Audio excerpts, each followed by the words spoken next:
Dubaï. La ville la plus fantasmée et la plus détestée de la décennie.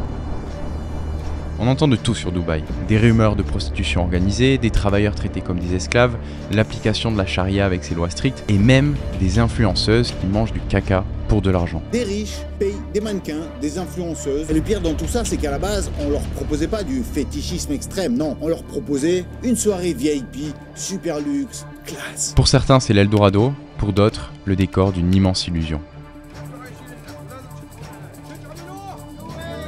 Mais ce qui est sûr, c'est que tout le monde a un avis. Il n'y a pas de vol, il n'y a pas d'agression. Dubaï, par exemple aux States ou ailleurs, en France, c'est trop tiré dans le négatif. C'est Dubaï, c'est pour les scammers. C'est parmi les endroits les plus safe du monde. Moi, j'y vis depuis 3 ans. Et je vais pas mentir, si je suis venu, c'était surtout à cause de l'enfer fiscal français. Est-ce que vous pensez que c'est normal qu'on taxe des entrepreneurs à 55%? En 2021, j'étais coach sportif en ligne. Je gagnais bien ma vie, je faisais les choses correctement. Et un matin, au réveil, moins 20 000 € sur mon compte français, sans prévenir. Alors j'appelle le fisc et ils me disent « Oups, petite erreur de notre part ». Pourtant, à ce jour, ils m'ont jamais remboursé malgré mes relances. Je sais que cette histoire est folle, mais elle est malheureusement bien réelle. Et pour moi, c'était la goutte de trop. Et à partir de ce moment, j'avais un seul but, me sortir moi et ma famille de la pauvreté pour enfin devenir libre. Je vais commencer un nouveau chapitre de ma vie dans une nouvelle ville au Moyen-Orient, à Dubaï. Un autre point qui m'a motivé à partir à Dubaï, et ce serait hypocrite de ne pas en parler, c'est la fiscalité. Alors j'ai fait mes valises et 3 ans plus tard, je peux dire une chose, c'est que cette ville ne laisse personne indifférent. Dans cette vidéo, je vais vous partager mon retour d'expérience honnête. À la fois ce que j'ai aimé, ce qui m'a surpris, ce qui m'a déçu aussi. Bref, ce que c'est vraiment de vivre à Dubaï, vu de l'intérieur.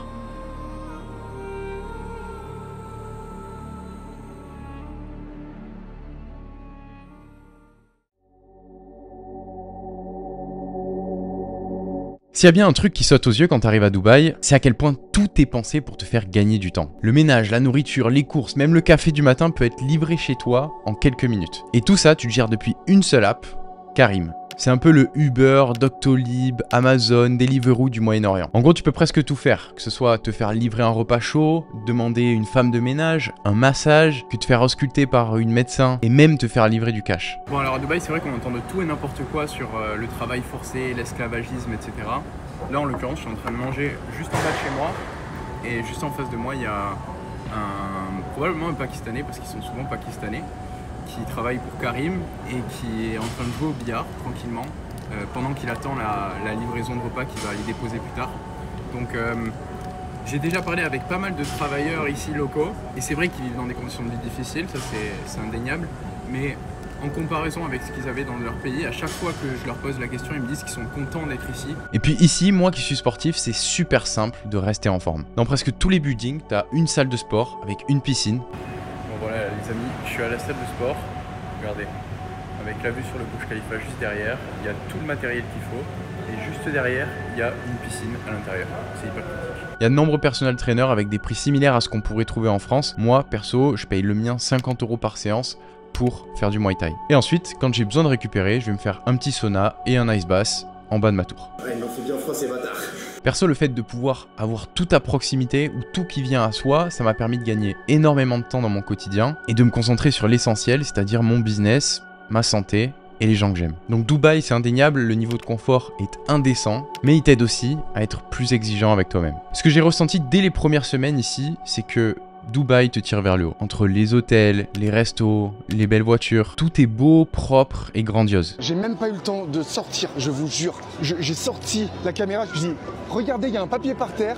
Je me suis dit, combien de temps ça va durer avant que quelqu'un vienne? Et le gars, il est arrivé, j'ai même pas eu le temps de sortir la caméra. Vous imaginez? Il y a une citation de Tony Robbins que j'adore qui dit qu'on ne s'élève pas au niveau de ses objectifs, mais qu'on tombe au niveau des standards qu'on se fixe. We all get what we tolerate in ourselves and other people. But when you're no longer willing to tolerate something, that's when your life changes. Et ici, t'es obligé d'élever tes standards. En France, j'étais comme un gros poisson dans un petit étang parce que personne n'avait de business autour de moi, je gagnais bien ma vie, et dès que je suis arrivé ici, c'était la gifle. Complètement l'inverse. Et quand tout le monde autour de toi gagne bien sa vie, progresse, s'améliore jour après jour, bah tu peux pas faire autrement que de t'imprégner de cette énergie aussi. Alors même inconsciemment, hein, tu te mets à penser plus grand, tu deviens plus exigeant et surtout, tu crois que c'est possible pour toi aussi. Parce que l'abondance financière, elle est partout ici. Et là, vous voyez, je suis à Dubaï, regardez ce qu'il y a derrière. En fait, quand je vois ça, je me dis, qu'est-ce qu'il faut que je fasse pour faire rentrer, je sais pas, 1, 2, 3, 10 millions, 100 millions. Mais en fait, je me sens tout petit. Le vrai piège ici, c'est que tu développes de nouveaux standards. Et tu te rends compte que t'étais dans une cage avant. Bref, personnellement, ça m'a permis de complètement désacraliser la réussite. Mais évidemment, le revers de la médaille de ça, c'est qu'on rentre dans une comparaison constante avec les autres. Perso, je me suis surpris plusieurs fois à regarder les prix de montres de luxe ou de belles voitures, alors que pourtant, je suis pas du tout matérialiste, j'en ai pas besoin, mais juste par curiosité, juste pour savoir combien ça coûte, je prenais le temps de regarder. Et plusieurs fois, je me suis posé la question, je me suis dit, mais est-ce que je manquerai pas des opportunités professionnelles? Est-ce que les gens me prennent vraiment au sérieux si je ne rentre pas dans le moule? Si moi aussi j'ai pas de belles montres, de belles voitures, est-ce que ça me bloque pas dans mon évolution business et dans les relations que je pourrais construire? Plusieurs fois je me suis posé cette question, mais malgré ça, j'ai pas flanché. Et au-delà de l'argent, ce qui me faisait peur en m'installant ici, c'était le cercle social. I love Dubai, but making friends in the city is literally hell.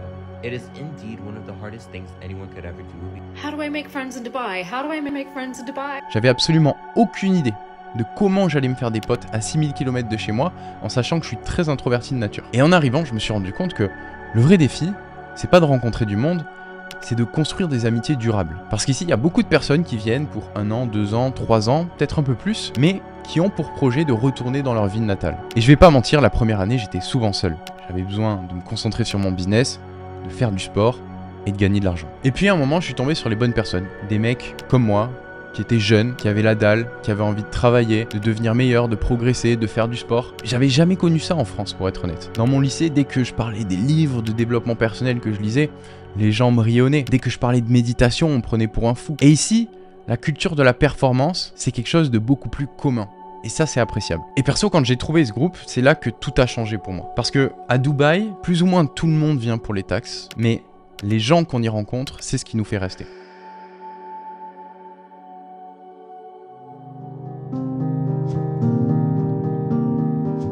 Alors on entend souvent que vivre à Dubaï, ça coûte une fortune. Et pour être honnête, c'est vrai. Mais c'est aussi faux à la fois. Je m'explique. En fait, tout dépend de ton style de vie. Tu peux très bien vivre avec 3000 € par mois ou en dépenser 30 000. Mon mad, est-ce qu'avec 3000 € par mois, tu peux vivre à Dubaï? Bien sûr que oui. Combien ça coûte de vivre à Dubaï? Il faut au minimum 15 000 € par mois pour vivre à Dubaï. C'est absolument faux. Je vais te dire le vrai coût de la vie à Dubaï. Moi, quand je suis arrivé ici à 21 ans, je cherchais pas le luxe, j'avais pas envie de dépenser mon argent, c'était tout le contraire, je voulais épargner pour me sécuriser, investir et devenir libre. Alors ce que j'ai fait, c'est que j'ai pris une colocation sur la première année, ça me coûtait environ 700 € par mois, j'étais avec des Indiens, des Russes, des Ukrainiens, un gros melting pot culturel, et ça m'a permis de mettre beaucoup d'argent de côté. Alors oui, c'était pas les meilleures conditions pour vivre, c'était pas le grand luxe, le grand confort, mais c'est tout à fait possible de vivre pour 3000 € par mois à Dubaï. Et pour être honnête avec vous, j'ai fait quelques recherches, et si on compare avec la France, c'est beaucoup plus nuancé que ce qu'on croit. Par exemple, pour le logement à Dubaï, un appartement, une chambre au centre va coûter 33% plus cher qu'à Paris. Pour Internet et le téléphone, c'est beaucoup plus cher à Dubaï qu'en France. On paye 4 fois plus cher pour un abonnement téléphonique. Au niveau de la nourriture, manger pour pas cher à Dubaï, c'est facile. Un McDo en moyenne, c'est 8,35 € ici contre 12 € à Paris. Un plat simple dans un resto, ça peut aller de 10 € à 15 €. Par contre, dès qu'on va aller dans des restaurants en haut de gamme, ça monte beaucoup plus vite. Au niveau des courses, les prix sont plus ou moins équivalents, à l'exception des produits laitiers. La plupart des produits laitiers sont importés aux Émirats Arabes Unis, et donc tout ce qui est lait, fromage, c'est beaucoup plus cher qu'en France. Au niveau des transports, l'essence coûte beaucoup moins cher ici, environ 60 centimes du litre, contre 1,83 € à Paris. Bon, mettons certaines choses au clair. Là, je vois beaucoup trop de monde dire tu ne peux pas vivre avec 3000 € par mois à Dubaï, tu ne peux pas vivre avec 4000 € par mois à Dubaï, etc., etc. Je peux vous assurer qu'on peut vivre avec 3000 € et même moins. Donc en gros, on peut s'en sortir avec plus ou moins le même niveau de dépenses qu'en France, mais ce qui compte le plus, évidemment, c'est le pouvoir d'achat. C'est ce qui nous reste.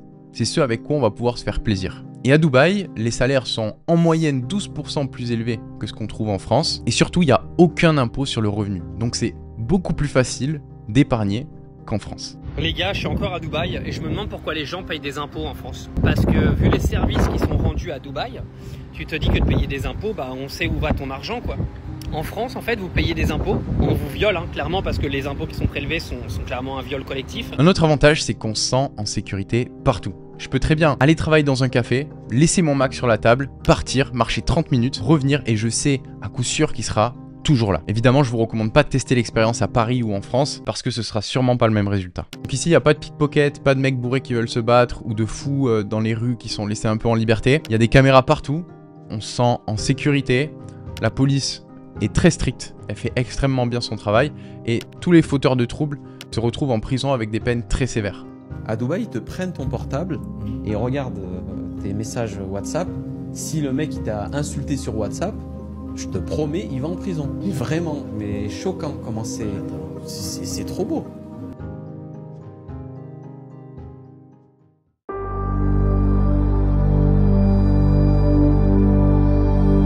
Alors pour être honnête, avant d'arriver dans ce pays, j'avais quelques appréhensions au niveau culturel. Parce que j'avais jamais vécu dans un pays musulman. Tous les dimanches, j'allais à la messe en France et je me suis dit, est-ce que je vais pouvoir continuer à pratiquer ma religion même en étant dans un autre pays? Dès les premières semaines, j'ai été vraiment surpris. À Dubaï, il y a des gens qui viennent littéralement du monde entier. T'apprends à connaître de nouvelles cultures, de nouvelles façons de penser. Et il y a même 2 églises à Dubaï, une au nord de la ville, une autre au sud, avec des messes en français. Ici, chacun vit sa foi avec respect de l'autre. Tous les matins, j'entends l'appel à la prière, même durant la journée, et je trouve ça beau à chaque fois. Il y a aussi bien des mosquées que des temples, que des églises et même des synagogues. Donc contrairement aux clichés et à l'idée qu'on pourrait s'en faire, Dubaï, c'est peut-être la ville la plus multiculturelle et tolérante que j'ai connue. Vous savez, ce que j'aime à Dubaï, c'est que là, on est dans un parc d'attractions. Et donc évidemment, dans un parc d'attractions, il y a énormément de bruit, il y a de la musique partout, tout le temps, des lumières. Et pourtant, à l'heure de la prière, la musique s'arrête. Après, on va pas se mentir, tout n'est pas tout beau, tout rose non plus ici. Le premier truc dont il faut parler, c'est la qualité de l'eau et de l'air. Quand on compare à Paris, ça n'a rien à voir. L'air est presque 2 à 3 fois plus pollué ici qu'en France. Et l'eau du robinet ou de la douche, c'est pareil. Elle vient de la mer, c'est de l'eau qui est désalinisée, ils mettent beaucoup de chlore dedans, et donc on est obligé d'acheter des filtres pour se doucher, et moi personnellement je bois pas l'eau du robinet, j'achète de l'eau en bouteille. Alors maintenant je vais vous donner mon avis sur la vie amoureuse à Dubaï. Quand je suis arrivé ici j'avais 21 ans, et comme je vous l'ai dit la première année j'étais très focus, donc j'ai fait le choix de rester célibataire, et je savais qu'une relation ici ça pouvait vite devenir une source de dépenses récurrentes. Donc je voulais pas tomber dans le piège de vouloir impressionner à tout prix ma copine, en l'amenant dans de beaux restos, en la faisant sortir. Je savais que ça allait coûter trop cher. Après 1 an à mettre de l'argent de côté, par contre, j'ai commencé à un peu plus sortir. Et même s'il y a un déséquilibre assez fort entre le pourcentage d'hommes et de femmes à Dubaï, il y a environ 70% d'hommes pour 30% de femmes, personnellement, j'ai trouvé que c'était pas si difficile que ça de faire des rencontres. Par contre, pour construire une histoire sincère, sur du long terme, ça c'est une autre histoire. Beaucoup viennent d'Europe de l'Est, d'Asie ou du Moyen-Orient, ce qui fait que c'est quand même une différence culturelle et parfois une barrière et des codes qui ne sont pas les mêmes. Donc ça peut être assez difficile si vous êtes célibataire de venir et d'espérer rencontrer l'amour de votre vie. Et forcément vous avez déjà entendu parler de la fameuse rumeur des escortes à Dubaï. Alors est-ce qu'il y en a? Oui, non? Eh bien la réponse c'est oui, il y en a beaucoup. Surtout si on va dans de beaux endroits. Et de mon expérience, c'est souvent malheureusement les filles les plus belles et les plus apprêtées de la soirée. My name is Aliana Luciana Gonzalez and I'm 26 years old. I'm willing to come to Dubai to Sultan Ali. In Dubai, I will have a STD check and Mr. Ali too.